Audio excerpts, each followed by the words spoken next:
when Thai came here. So now we close the monastery. So there's nobody in the monastery. So you can go there and it's like a ghost town. All the monks are here in the city with you. So we're very happy to have Chân Không, all the monks and nuns. And so today we will take our time. Today is kind of like a gift. Okay, so we spend a day with the monks and nuns and with the sangha, and to really enjoy not being with our gadgets on the screen, and to really be with each other in the park. It's like a big, long, extended picnic with our spiritual family. So we will begin, and we have here, for those who are new, our monastery is down in San Diego, and we practice under our teacher, Thích Nhật Hạnh, and we've come down here to share a day and share a practice, and we'll be learning many practices together. We'll have a sharing from our brother and a sister, and then we'll have lunch. We'll have walking meditation, we'll have lunch, and we have many other activities. In the afternoon, we'll have some panel, and then we'll also have to meet all the local sanghas from Southern California. They've set up booths, and we get to see what they have to share with us. But before we start the day, we will do a little chanting, and we'd like to ask Chân Không to share a few words for us and how we practice to chant and how to listen to the chant.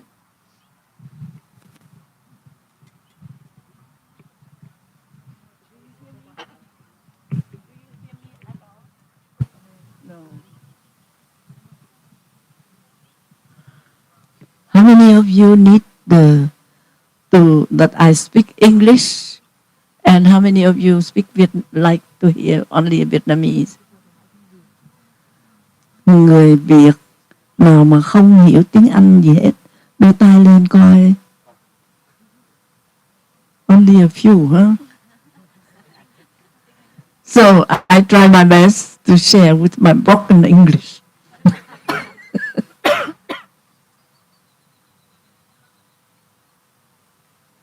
When the Buddha Siddhartha was enlightened, it's a great news for humanity.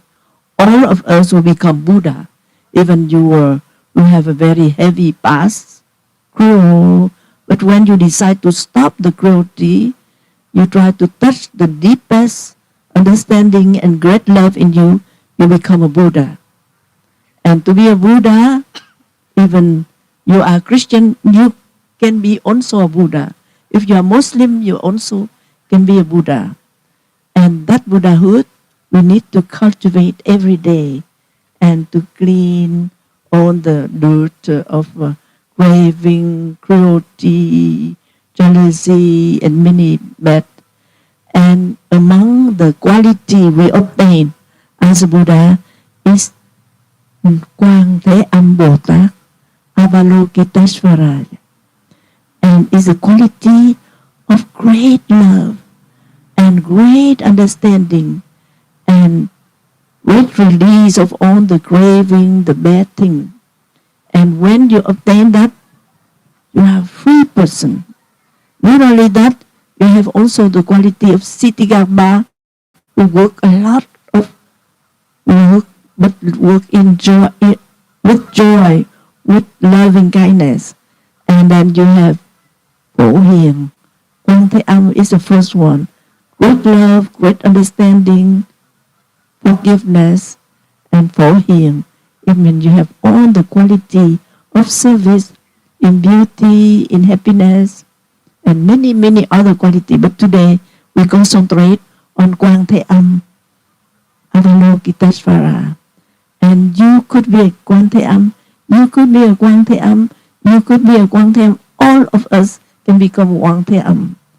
And when we evoke that, because we concentrate on that quality of deep understanding, Quán Thế, it means listen on the call of help of humanity. So Quán Thế Âm is voice, the voice calling for help. Quán Thế Âm will be there. And when you are not Quán Thế Âm yet, you concentrate, give away all your cruelty, your critics, your unkindness, and then you feel the energy of Quán Thế Âm. Listen on the cry of help, and you come to help. And that ability you can start right now too, but day by day you cultivate.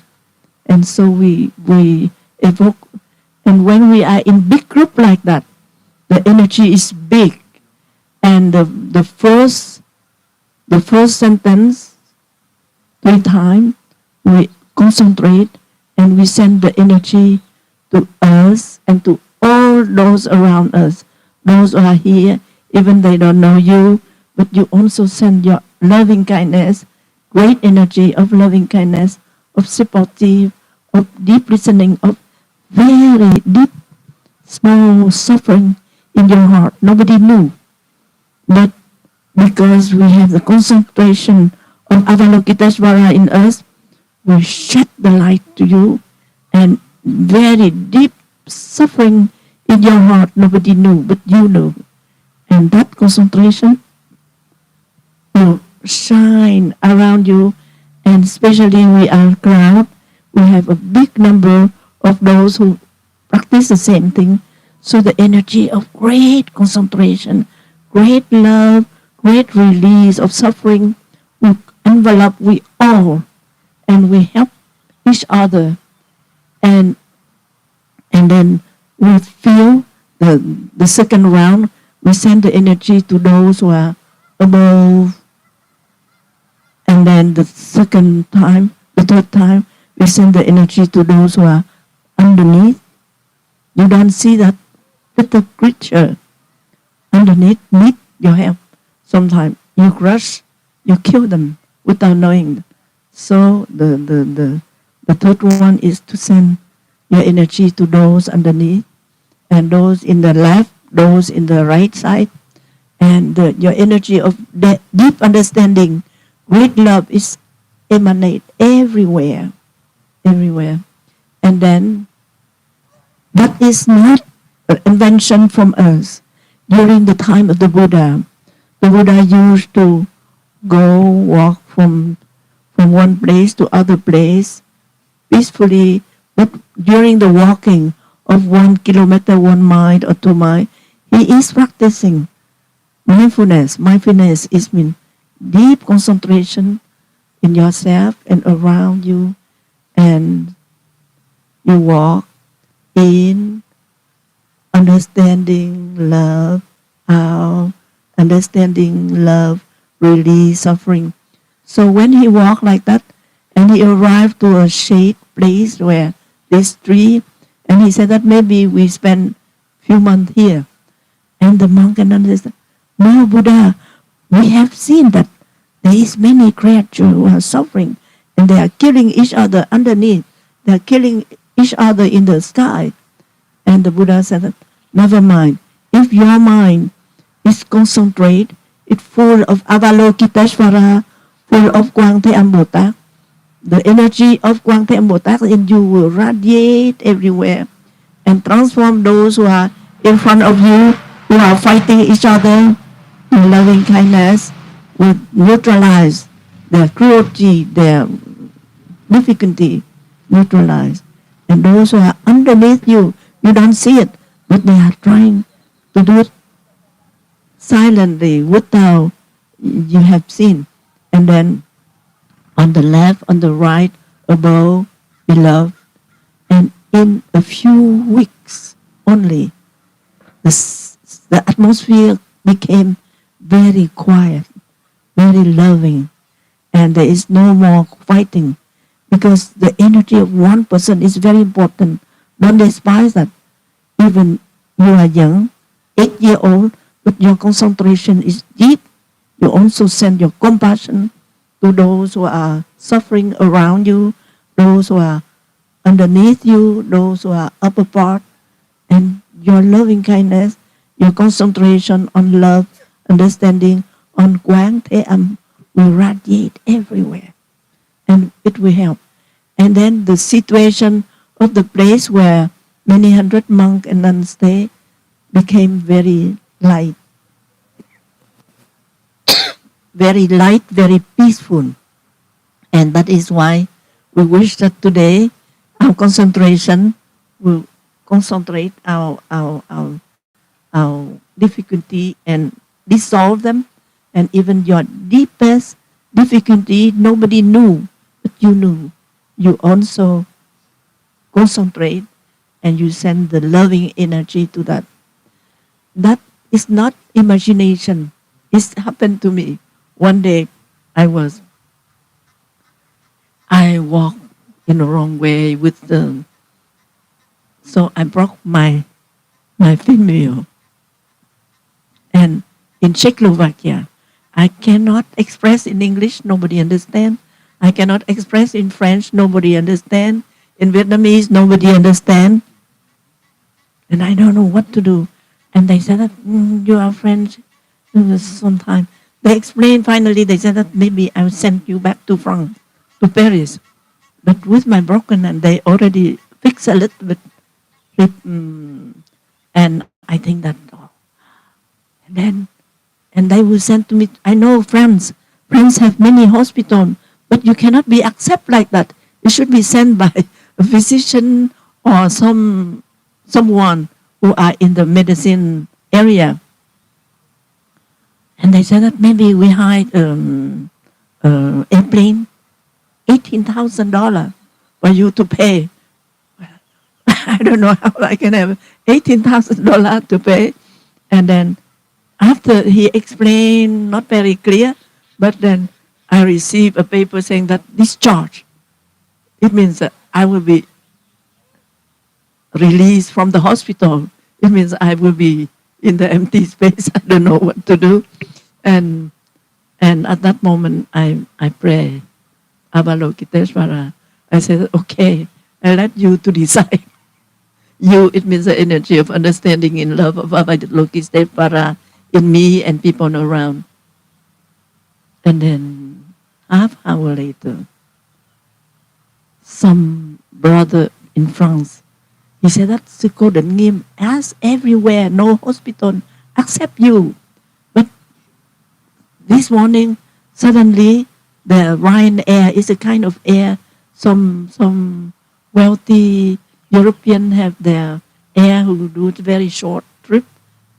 Ryanair have a place from Czechoslovakia to Prague directly, not to Paris, to Bordeaux. And Bordeaux is where our main center is nearby, in Bordeaux. €50 only. And I go with 3 sisters, so we pay €200. We fly directly. And I only evoke Avalokiteshvara. So that, and many cases, I will not make you lose your time, but you try by yourself and you will feel more you are concentrate, more the power of understanding and love and protecting and helping will come to you, and things will happen by yourself. You have your own experience. Many other cases. In one day, I cannot leave Vietnam. They said you have to have 8 examinations because of COVID. Without that, you cannot come. But I just follow my breath. Okay, and I saw the head of the hospital, a woman. She's so stressful and so somehow very difficult. Go away, go away. Don't think that you come with the former head of the hospital and then you can ask me to abandon on my job and take care for you. We need only signature to certify that I already have vaccine in COVID, but they don't want. And so it's good. I said that okay. So I sit there and I saw everyone is so stressful. Oh, may the Bodhisattva Quang Thế Âm calm themselves and send loving kindness to them. And And then I see the one who take money. Everyone is so violent to each other. I also said, oh, you are a cashier, you relaxingly do it anyway. More you are relaxed, more you calculate with no mistake. And then I pray for them. And I pray for clients who come, very difficult worries, and calm you down. Avalokiteshvara, you calm you, and they said that I need 5 times coming back and forth 5 days to obtain my paper. But suddenly somebody called me, not for me, more for one thing. So I think, okay, maybe it's helped me to release 15 minutes. And I come, and then another case, and then there is place for you. And they call me, and then in 1 hour, I finish all the 8 examinations. And Avalokiteshvara is there to help. So thank you for you to concentrate, let go your worries and anxiety, and practice, and train to rehearse.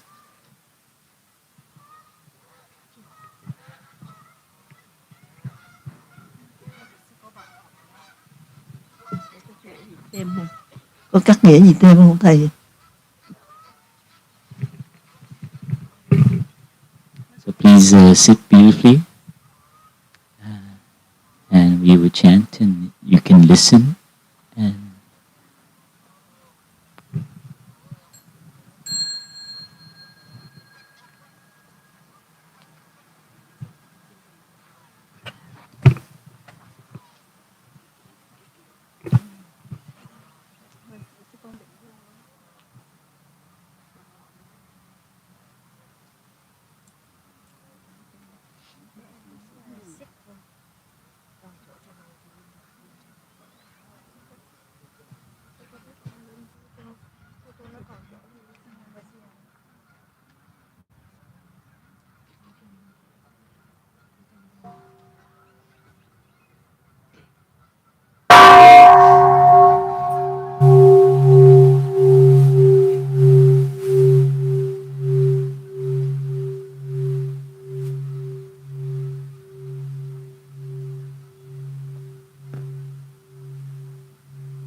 một giọt 10 phương rưới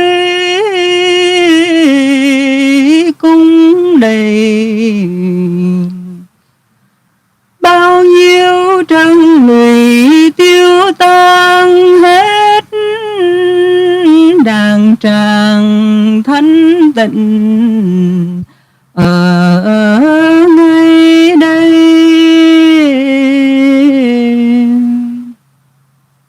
Nam mô Bồ Tát Thanh Lương Địa, Nam mô Bồ Tát Thanh Lương Địa,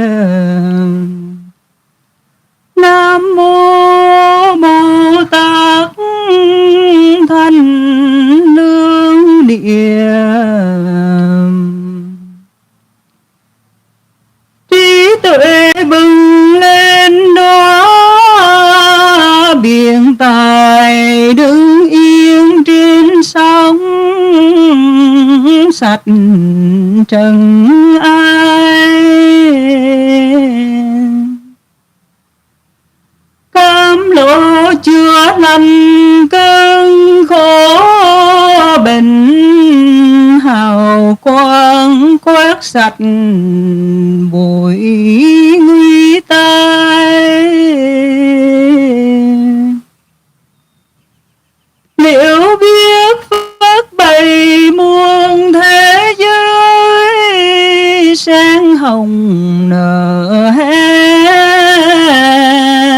vạn lâu đài.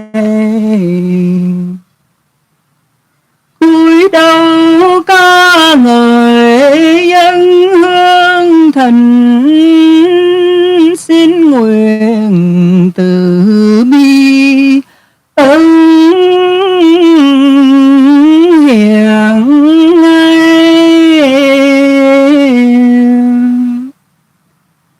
Nam mô Bồ Tát Quan Thế Âm.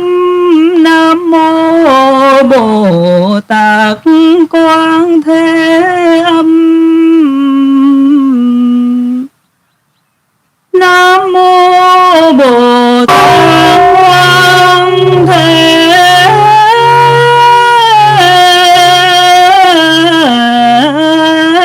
Âm.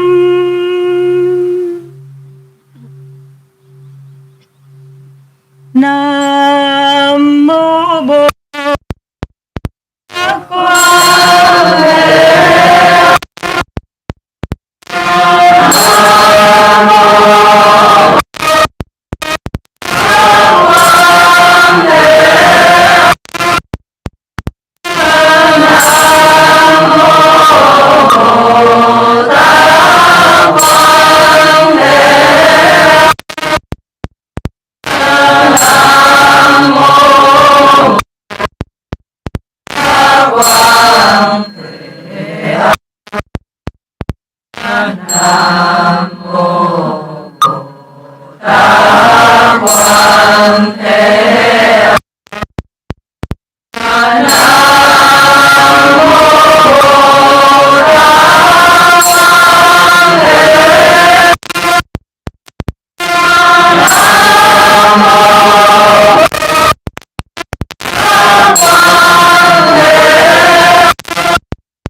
Yes,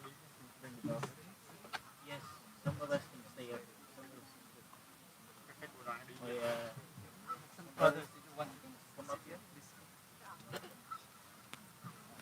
Can you help me with the bell?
Dear beloved teacher, dear beloved community, welcome to the day of mindfulness with us. I'm very happy to be with you all. I remember the last time when our respected teacher, Thầy, Zen Master Thich Nhat Hanh, the last time we had a day of practice like this with him was in the year 2004 in San Diego and in Orange County. We had a full day of practice, and at lunchtime we also had the practice of alms round. At the Buddha's time, the Buddha and all his disciples practice every morning walking meditation to town and then alms round. The Buddha and all his disciples went house after house to beg for food. And the meaning of the word bhikshu, bhikshuni, the Buddha's disciples, fully ordained disciples, the word bhikshu and bhikshuni means beggar. The Buddha and all his disciples had a very simple life, and every day they begged for food. And it's a very deep practice. They practice humility, but at the same time, they offer the opportunity to the lay community to practice generosity. Everyone is a fertile soil with all the good seeds. And every day, the Buddha and his disciples went house after house to sow the good seeds and to water the good seeds in everyone. I remember in the year 2004, I also created the opportunity to his students. And I remember many parents brought their children, their babies, and they had the chance to offer food to our respected teacher and all the monastics. It was such an atmosphere of joy, of love, of happiness in the whole park. Today, probably although children have, they have become adults, and I'm sure that they still remember that precious moments. When we look back to that day, we can feel that it was historical moments, legendary moments. And I'm sure that in 10 years, in 20 years, when we look back at today, we see that today is a historical day, a legendary day. And the Buddha and his disciples also practiced non-discrimination. They sow the good seeds and water the seeds and water all the beautiful seeds without discrimination. They did it to everyone, regardless whether they are poor or rich, smart or less smart. They did the same to everyone. And it was the opportunity for them to also to offer the teachings, the practice. They went everywhere to offer the peaceful energy, the loving energy to everyone.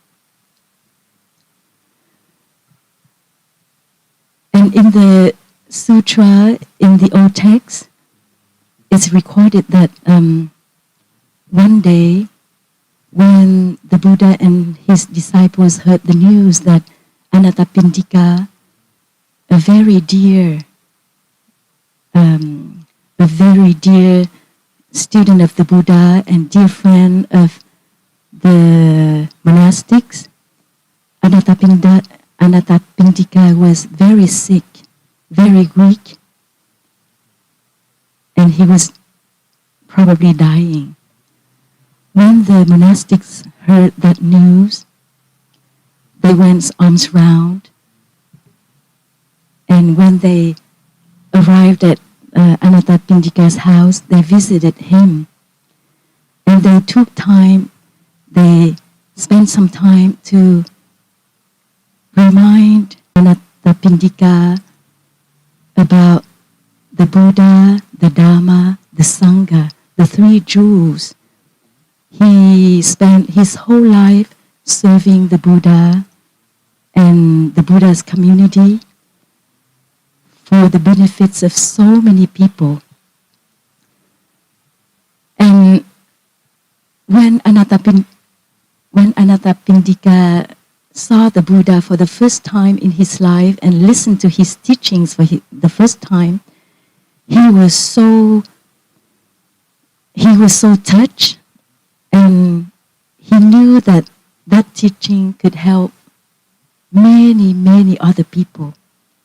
And since that day, he followed the Buddha and tried to support the Buddha and his community. And he tried to invite the Buddha and his community to his homeland, to his hometown. And to keep the Buddha there as long as possible, to spread the teachings to many people, he offered the Buddha and his community a monastery, a piece of land where he built a monastery for the Buddha and his community. And since then, he spent all his energy and time to serve, to go on that beautiful path and to serve the community, to help the Buddha, to spread the teachings to many people, to release the suffering and to bring happiness. So when Anathapindika was dying, the two eldest disciples of the Buddha visited him and reminded him how he has spent his life doing something for many people by supporting the Buddha's community. And then the two venerable monks offered him a guided meditation. A guided meditation that could help him overcome fear at that moment. And they reminded Anathapindika, they guided Anathapindika to contemplate, these eyes are not mine. These eyes are not me. I'm not these eyes. I'm not caught in these eyes. When his body was very weak and when he had lots of pain in his body, the two venerable monks helped him to be free from his body, to see that he is much more than his body. And Anathapindika had lots of pains. And Shariputra and Ananda, the two venerable monks, guided him to contemplate that this feeling is not me. I'm not this feeling. I'm not caught in this feeling. We are much more than our feelings. And slowly, the two venerable monks continue to guide Anathapindika to go further, to contemplate on the eyes, the ears, the nose, the body, and then they guided Anathapindika to contemplate on his feelings and then on his mind, mental formations, on his perceptions, on his consciousness. We are made of many things. We are made of the whole cosmos. We are made of our ancestors, our parents, our blood ancestors, our spiritual ancestors. We are made of the whole blood lineage, the whole spiritual lineage. We are made of the whole cosmos. We are life without boundaries. Now I would like to invite all of us to make a few breaths and to, with the sound of the bell, we breathe in and we feel we are aware of our in-breath. And when we breathe out, we are aware of out-breath. We are aware that our body is made of air, of the sky, of the earth, of the whole cosmos.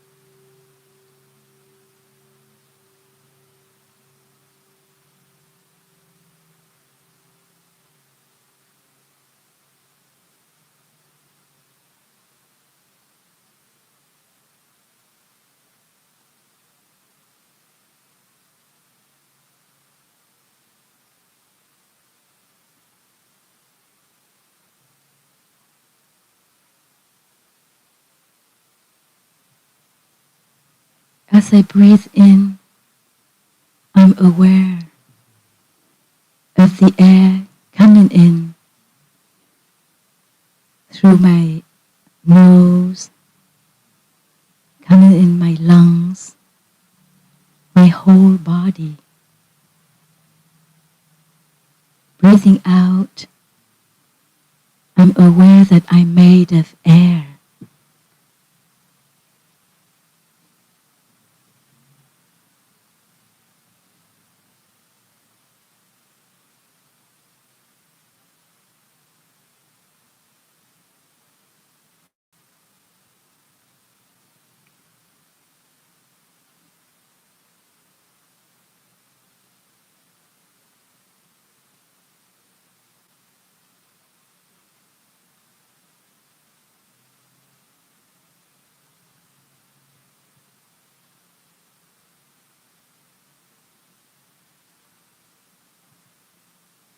As I breathe in, I know that I'm made of space.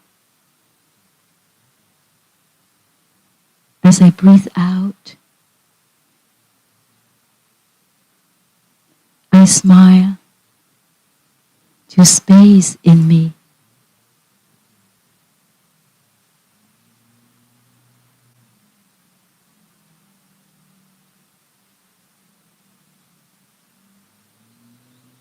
As I breathe in, I know that I'm made of trees. As I breathe out, I smile to the trees in me.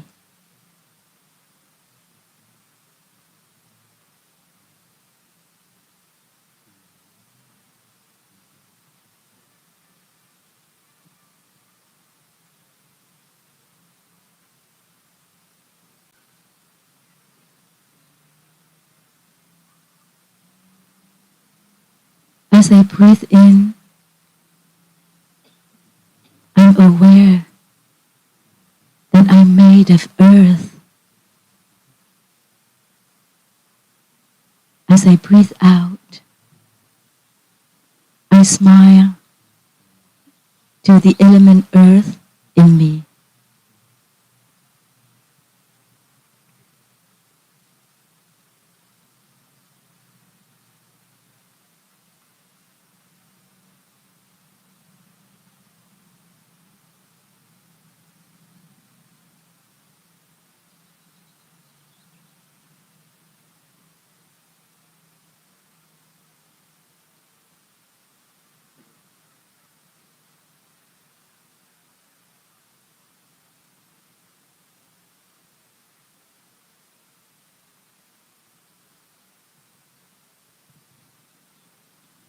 As I breathe in,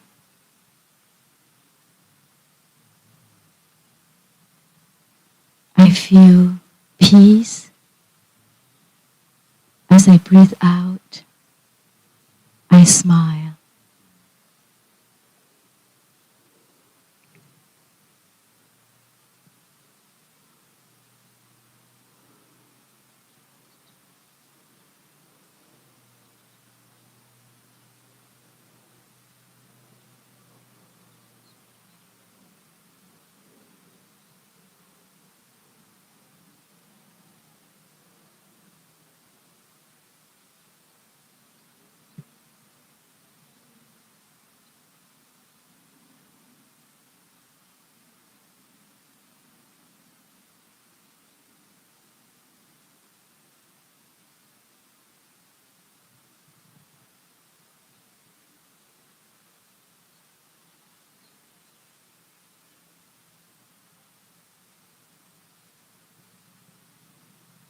As I breathe in,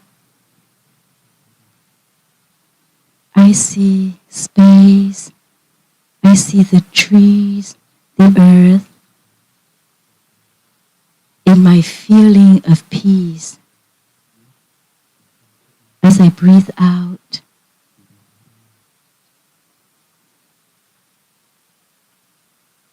I smile.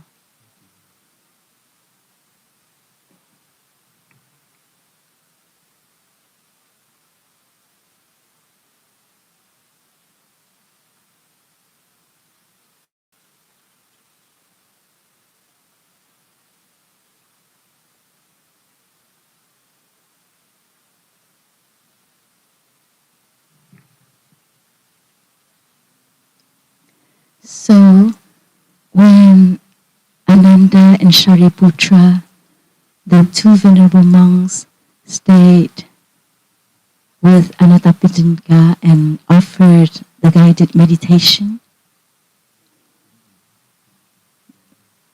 the lay friend had less pain in his body and he felt much better. He felt so free from his own body, free from his feelings.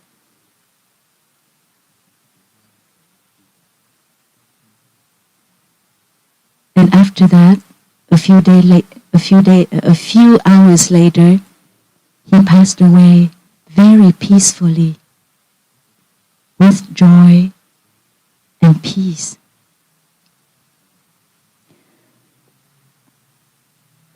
So during the alms round, the Buddha and the monastics had the chance to offer the teachings to the lay community.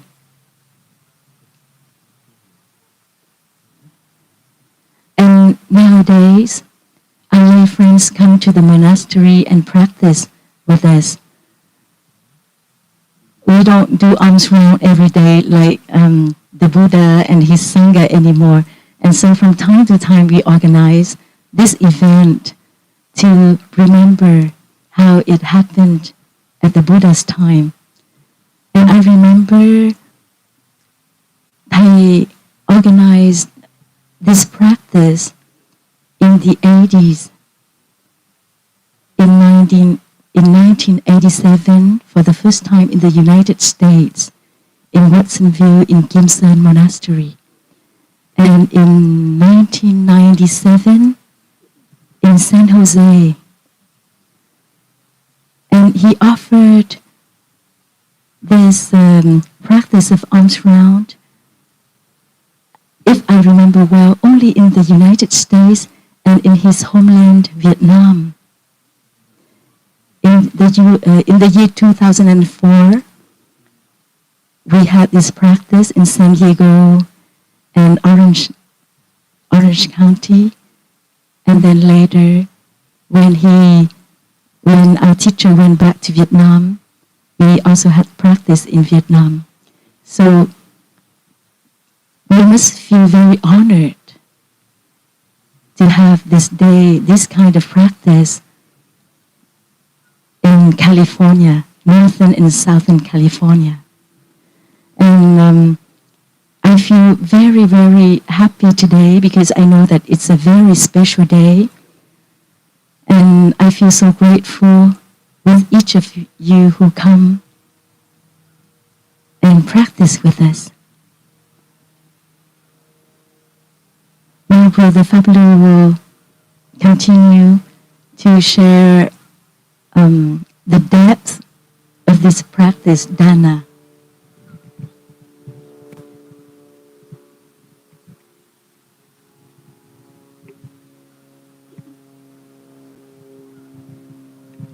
So dear friends, thank you Sujay for guiding us in letting go of our thinking, letting go of our worries, and really arriving here at this land. Let us enjoy a sound of the bell. We can open our heart to the sound of the bell. Let it resonate in every cell of our body, waking us up to the sound of the geese, to the gentle grass beneath us, to the beautiful sycamore trees, and to the presence of the Sangha around us.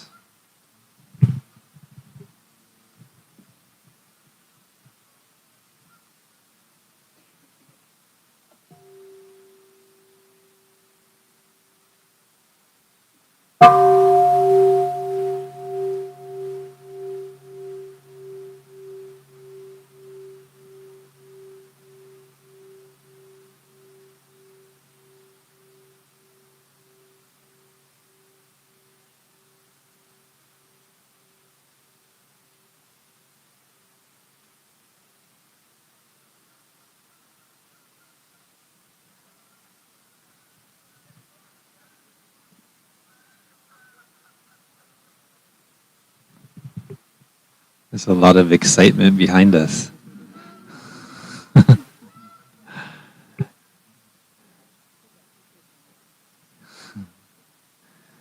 And at Deer Park Monastery, sometimes we are, like yesterday, sitting drinking tea and sharing the Dharma. We were many young people at the monastery yesterday, holding a deep aspiration to bring more compassion, more understanding to our society, and then we started to hear the coyotes howling, and I felt their support. So somehow now the geese are letting us know they support this gathering. They understand when they see all the human beings together like that, they think, wow, they're like us. They like to be together as a Sangha.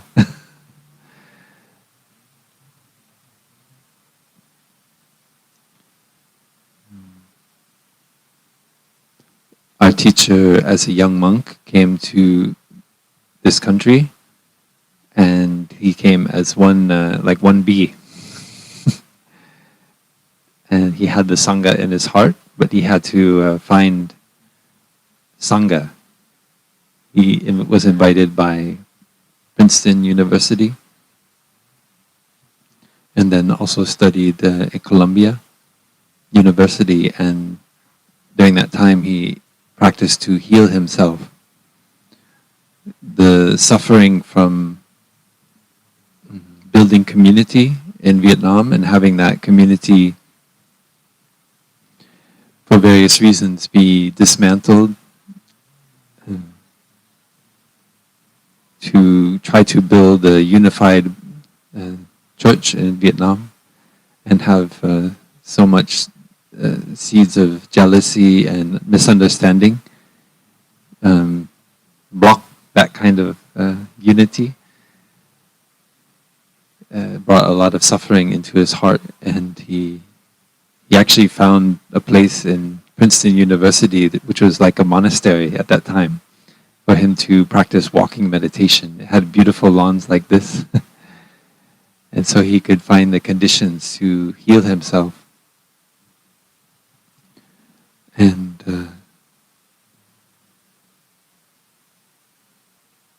he was able to go back to Vietnam and start a beautiful movement with Sister Chân Không and many others. But some of you who are here today, the School of Youth for Social Service, to try to wake the country up, to gather the young people and give them a path of practice that could support them to serve, to go out into the countryside, to build latrines, to teach the children when the parents are in the field, when there is no school, and to bring medicine. And one of the doctors who was in that group was with us in Deer Park a couple of days ago, reciting poetry. He's 90 years old. So those seeds that Thai planted already more than 50 years ago, they are still blossoming. And I invite us all to look at the seeds in ourselves that have been planted by our teachers, by our parents, by our community, by our ancestors.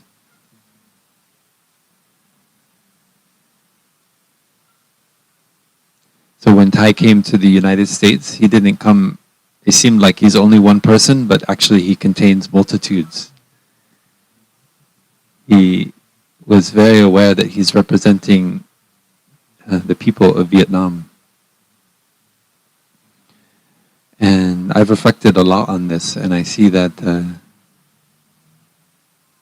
when Thai then came back to the United States and began to speak out about the war in Vietnam in 1968, 1967, that Thai was giving a great gift. Thai had the idea that the war is something to do with what is going on here inside the United States, a kind of suffering that is not yet healed. And it may seem like Thai is asking for help to bring peace, but I think there's something deeper going on. The Thai is actually giving a gift, the gift of the Dharma, the gift of the Sangha,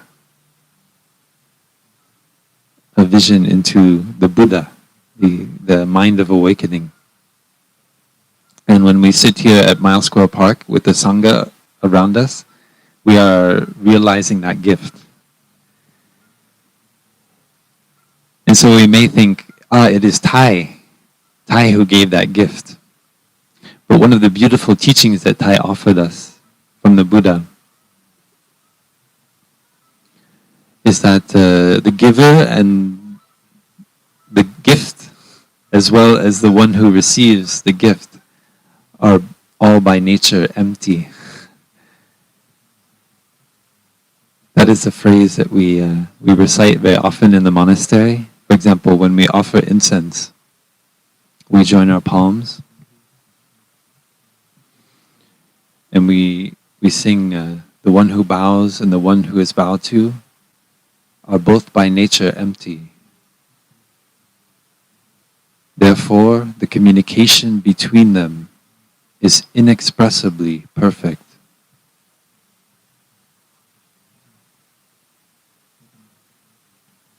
And then we offer incense to the altar. And that incense is an expression of the flame within us. The flame of love, of brotherhood and sisterhood.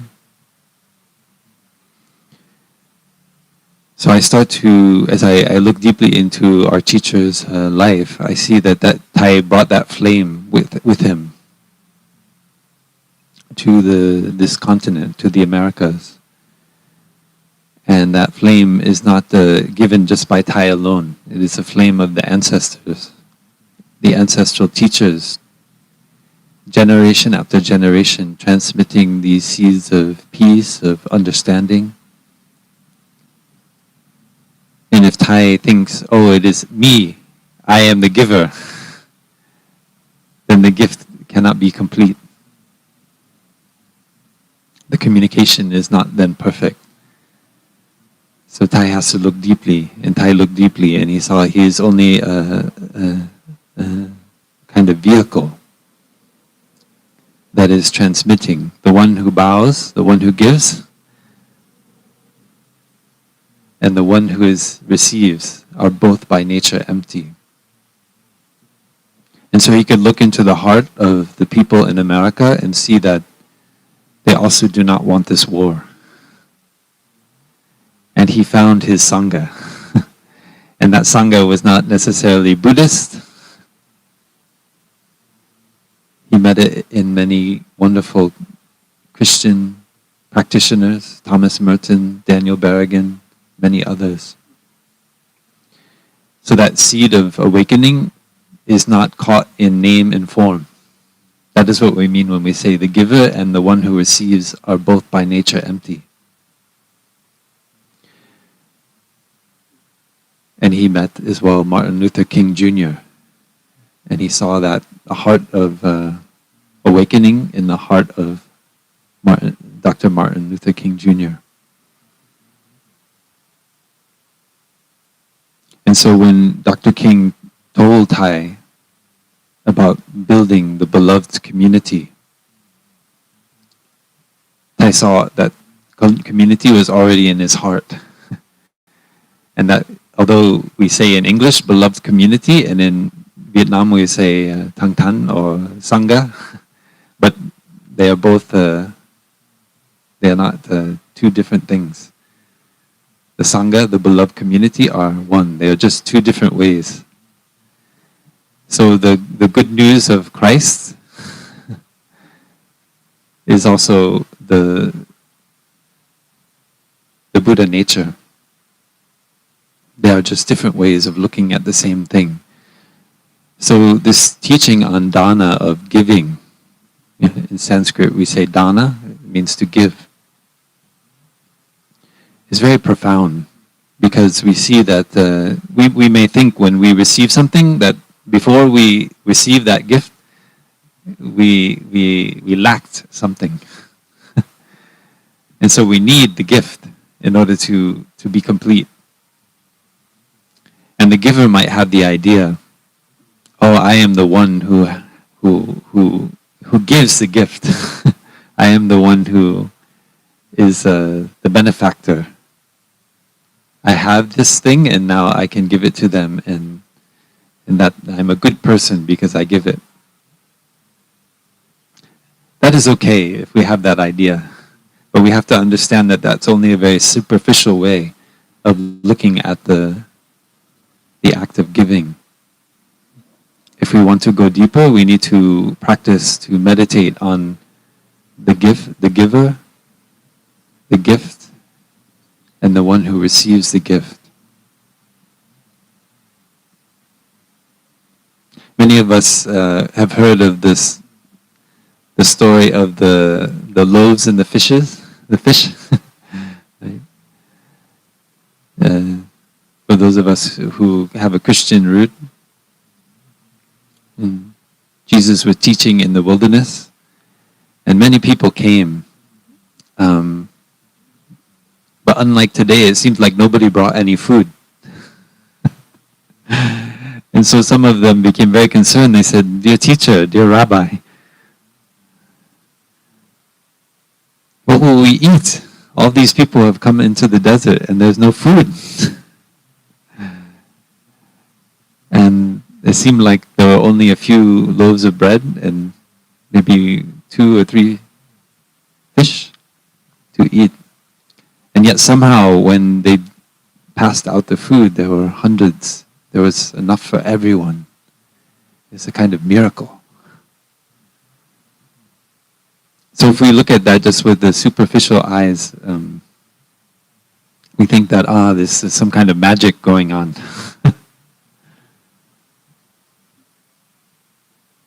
But I invite us to look more deeply into that teaching and see that actually everything that we need, we already have. For example, our joy, our happiness is already there. But do we allow ourselves to feel that joy? Or do we punish ourselves? Do we feel we're not worthy to experience the joy? Some of us, we are raised in a way that we think, oh, if I haven't done all my work, I cannot feel joy yet. So we castigate ourselves, we punish ourselves. We say, oh no, I will not feel happiness until I finish my work, or I do this or do that. And then we start to wonder, what is my life for? Is it just to do work? But the work never seems to finish. So Thaya and the Buddha invite us to receive that joy, to allow ourselves to experience the bliss that is our inheritance as human beings. The Buddha didn't say that he created this Dharma, this path. He said it's an old path, and he just cleared away the bushes.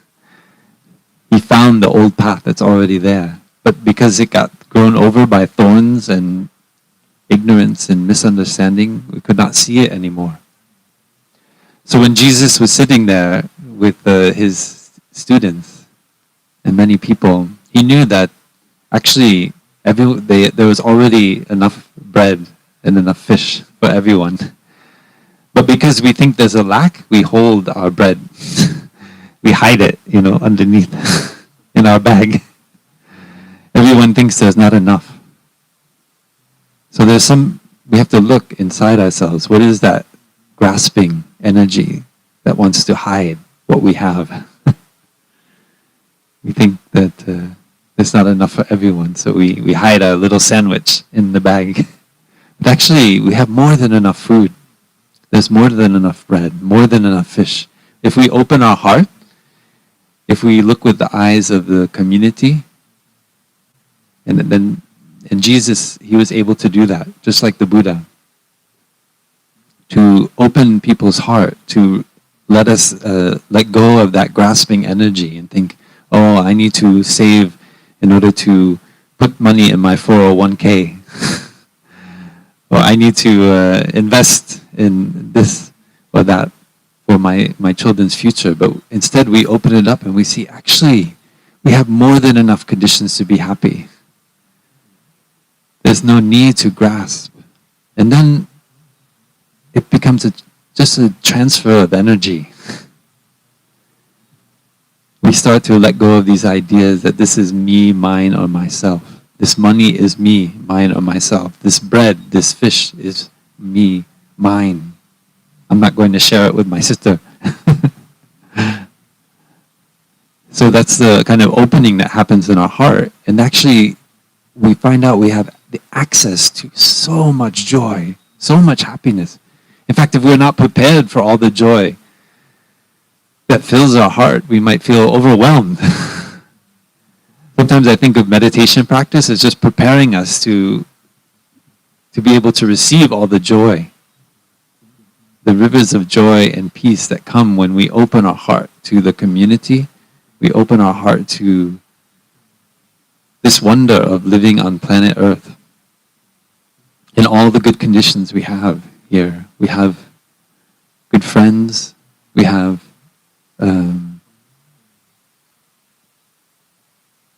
nice warm day, not too hot. We have all these monks and nuns and friends who have prepared the stage and sitting cushions and the bell, people who are filming. This is all coming from our heart of love and understanding. So when we open our heart, that the giving becomes quite natural. And that's what we mean when we say the giver, the gift, and the one who receives the gift are all by nature empty. Actually, the gift has already been given since beginningless time. We're just in a dance here. And it turns out that this dance that we are engaging in here, I might be sitting on stage and you're sitting there, but you may be sitting here and I may be sitting there. See, that is the way we look when we see, you might think, oh, the monks and nuns are giving the Dharma. But again, then we are caught in an idea about a separate self.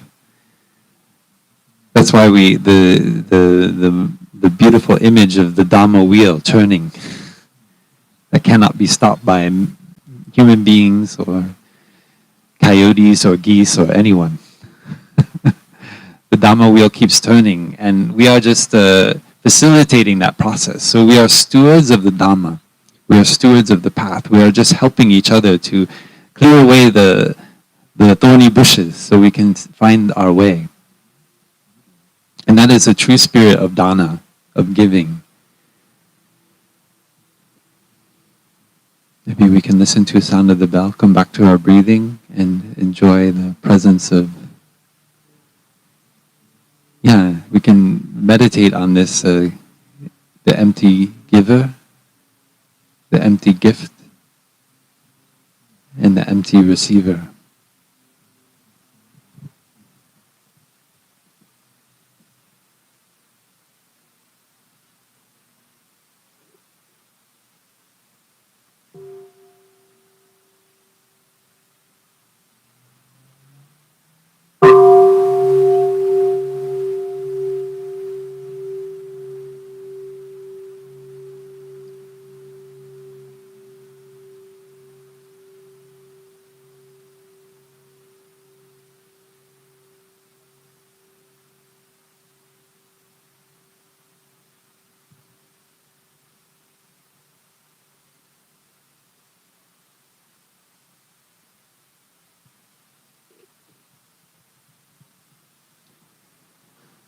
So just in the same way that Jesus opened his students' hearts that day and let them remove that grasping at their own personal sandwich, their own personal loaf of bread with the fish.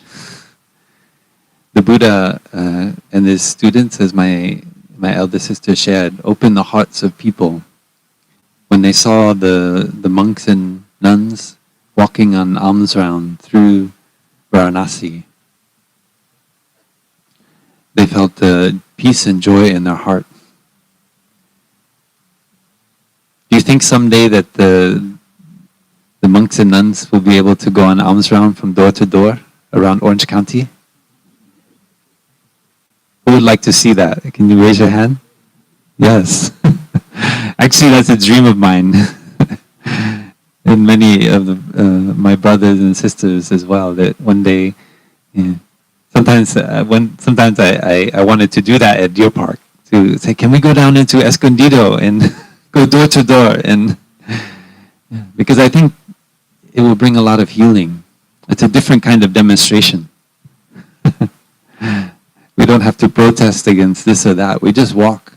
And when the people see the monks and nuns living simply like that, kind of bursting out of the valley, the hidden valley, and coming down into the town of Escondido or here in Mile Square Park, then they feel that they're inspired. And the act of giving becomes a practice of recognizing the beauty of a simple life, the beauty of what is already there, being enough. I often told us that we already have more than enough conditions to be happy. And so the practice of mindfulness is waking up to those conditions, is seeing that we have eyes that can see so many colors. We can breathe in and out. We still breathe on our own. Before I became a monk, I took care of a law professor at Boston University who had muscular dystrophy, and he passed away many years ago. But at that time, his muscles were so weak that he could not even breathe on his own. And so I practiced walking from Central Square in Cambridge to Boston University when I would come to work, and I just enjoyed every step. I enjoyed breathing on my own because I knew he could not walk. He could not even breathe on his own. He needed a machine 24 hours a day to breathe for him. So when we meet someone like that whose love for life is still so great, that even that they can't breathe on their own, even they can't walk on their own, they still can find joy, because he could still find joy in his life. Reason worth living. Then how much more so those of us who can breathe on our own, who have 2 legs that can walk. And we all have someone in our lives who in some way cannot do the things that we can do.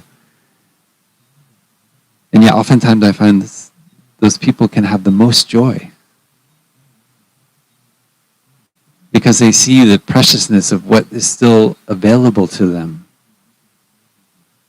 Whether it's their family, loved ones, even just one loved one, even just one friend.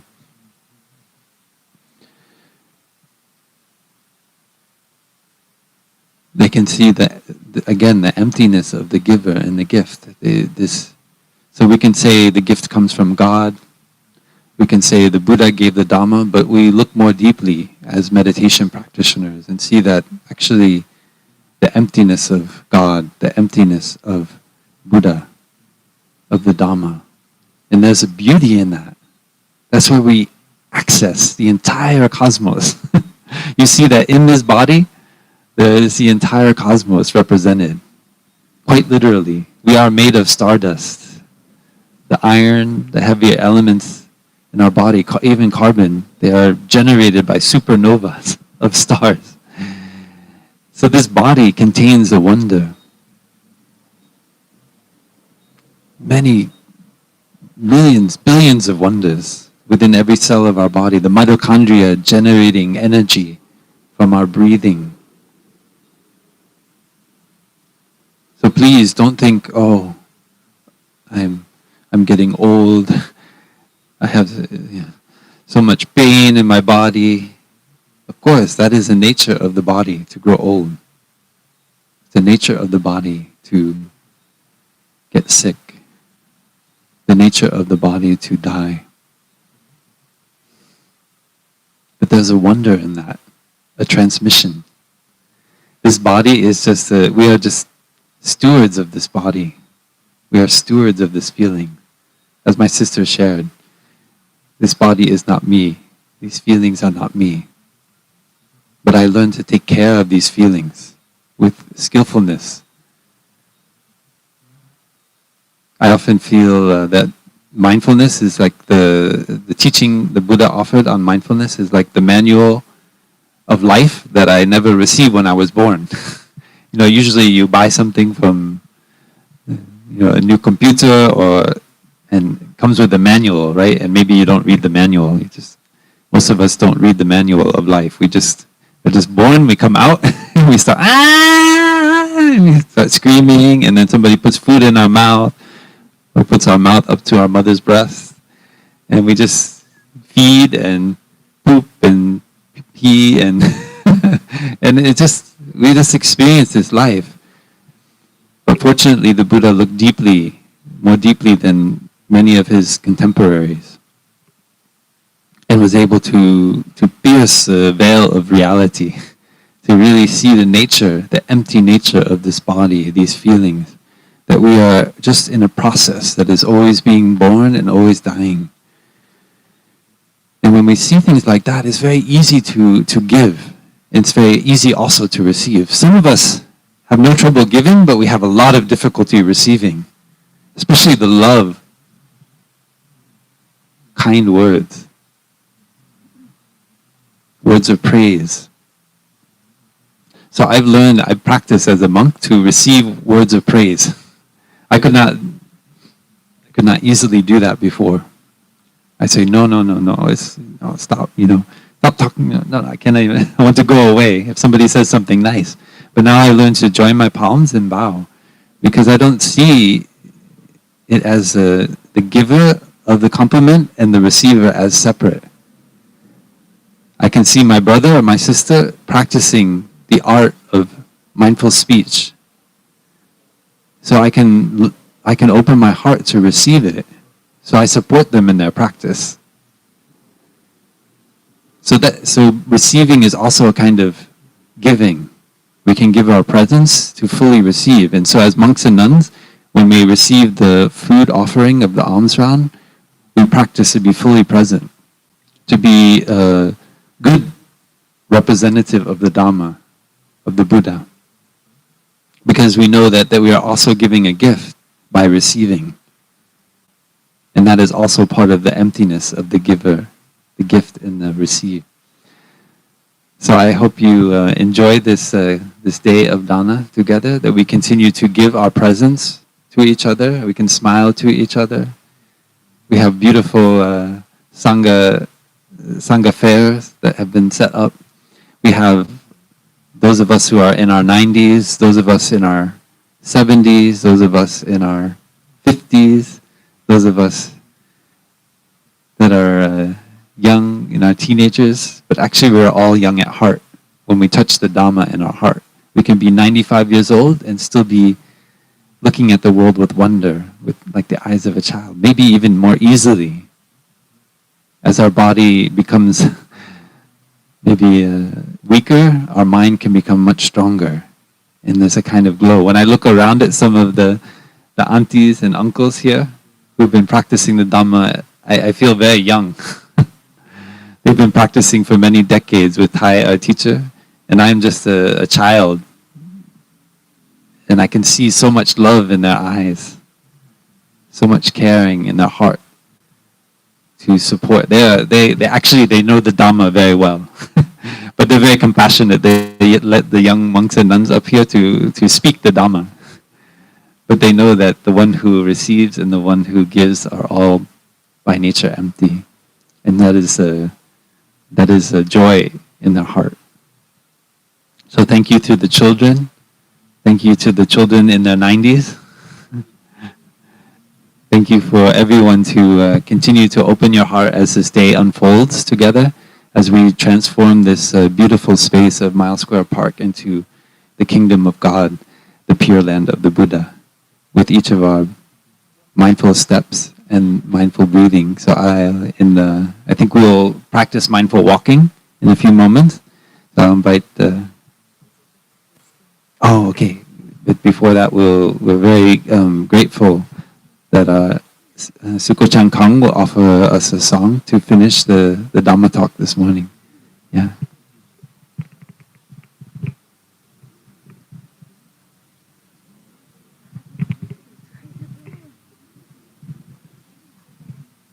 Over name theo.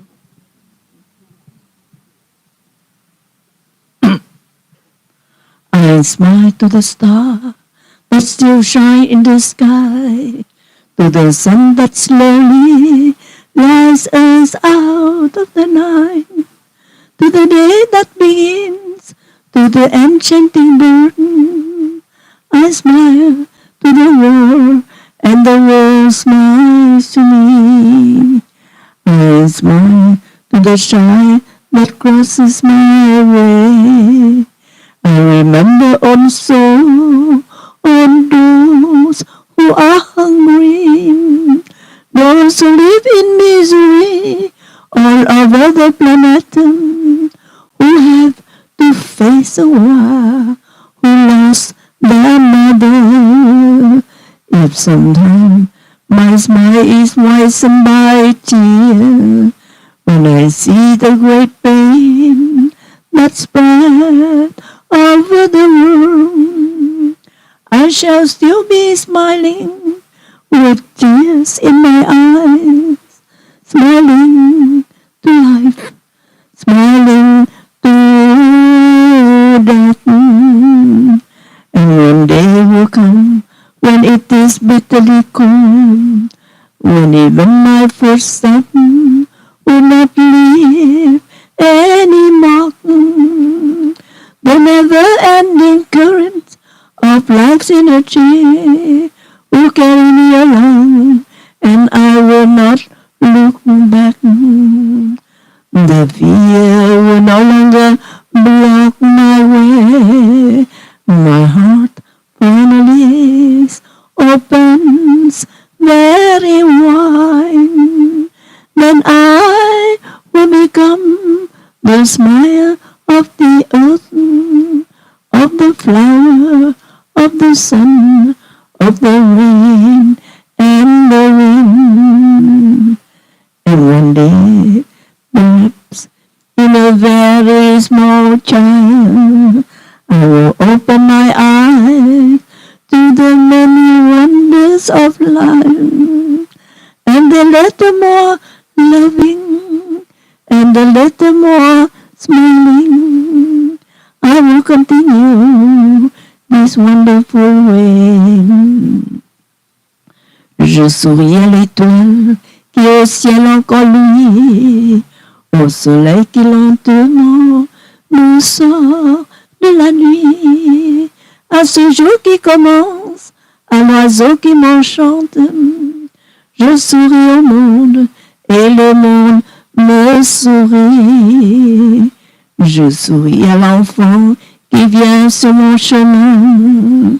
Je pense aussi à tous ceux qui ont faim, ceux qui loin dans ce monde vivent dans la misère, qui ont connu la guerre, qui ont perdu leur mère. Si parfois mon sourire se mouille de pleurs, en voyant dans ce monde la profonde douleur, je veux sourire encore à travers mes pleurs, sourire à la vie, sourire à la mort. Et un jour, quand il fera très froid, où je ne laisserai plus la trace de mes pas, par le courant de la vie qui jamais ne s'arrête, me laisserai-je entraîner sans regarder derrière. Le port alors ne fermera plus le chemin, mon cœur devant sourira enfin. Je deviendrai alors le sourire de la terre, de la fleur, de l'oiseau, de la pluie et du vent. Et un jour peut-être, dans un tout petit enfant, je rouvrirai les yeux aux merveilles de la vie, et un peu plus aimant, un peu plus souriant, je continuerai ce beau chemin. In Vietnamese, you want?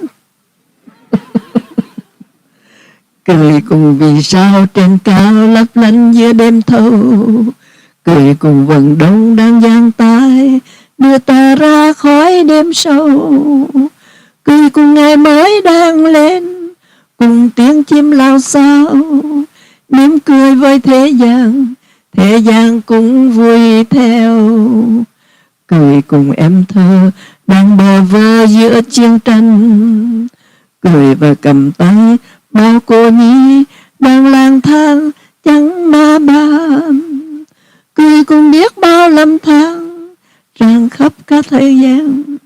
Ta mỉm cười với nỗi đau cũng vơi đi.